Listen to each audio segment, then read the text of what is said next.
চাটনি করে বাড়ি আসবো আর বউ গরম গরম খাবার রান্না করে ভালোবাসা আদর করে খাওয়াইবে।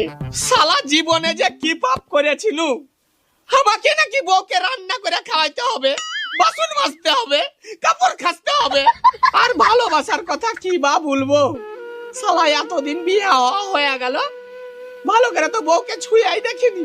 আছে আমার এক শালা, আমার শ্বশুর, শালার বিহার আগে চাটাং চাটাং কথা কত যে আমার মেয়ে লাখে একটা। হ্যাঁ, খারাপ বলেনি তো, লাখে একটাই তো, ওই জল্লাদ নিয়ার কাল নাগিনিতে।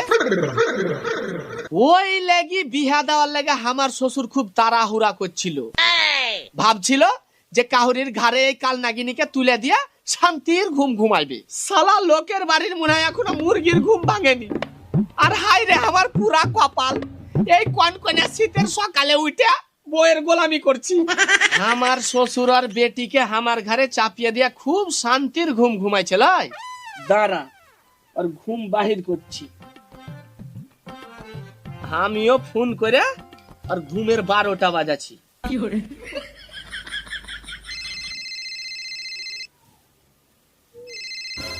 কি ব্যাপার, এত সকালে জামাই ফোন করছে? হ্যাঁ বলো জামাই। কি ব্যাপার, শ্বশুর আব্বাও এত সকালে জায়গা আছে মানে? কি হলো জামাই বলো, সকাল সকাল ফোন করেছো, ভালো আছো? ভালো আছি।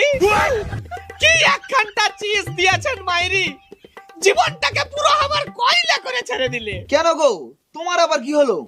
কি হয়নি সেটা বলেন। আপনার মেয়ে রাত দিন আমাকে দিয়ে বাসন বাজাইছে, রান্না